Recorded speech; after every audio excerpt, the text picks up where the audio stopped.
أغرب 7 أسماء فواكه في العالم.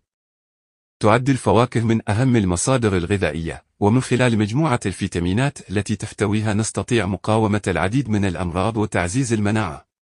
وبالرغم من أنواع الفواكه التي نعرفها، إلا أنه توجد أسماء وأنواع من الفواكه الغريبة والتي لم نسمع بها من قبل. ونستعرض في هذا المقال أغرب أسماء 7 فواكه في العالم. أولا، فاكهة التفاح الخشبي. توجد فاكهة التفاح الخشبي في سهول الهند وسيلان، وتتميز هذه الفاكهة بقشرتها الخشنة من الخارج ولونها البني، كما تحتوي على العديد من البذور بداخلها ومذاقها مميز ورائحتها عطرة جدا.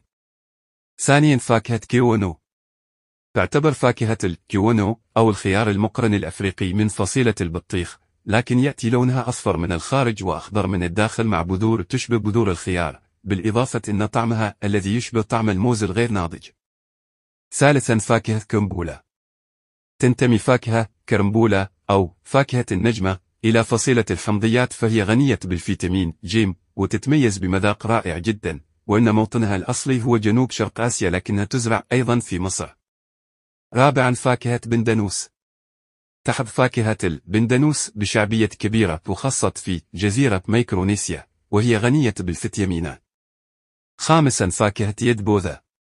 تعتبر فاكهة يد بوذا من أغرب أنواع الفواكه في العالم، حيث أنها تستخدم في الدول الآسيوية للحصول على العطور والدواء. سادسا، فاكهة كاكايا. تتميز فاكهة الكاكايا الغريبة بأن طعمها عبارة عن مزيج من كوكتيل التفاح والأناناس والمانجو والموز. سابعا، فاكهة كوبواسو. تشتهر الفاكهة الأمازونية كوبواسو برائحة فريدة من نوعها تشبه رائحة الشوكولا والأناناس معا، وهي تتواجد فقط على ضفاف نهر الأمازون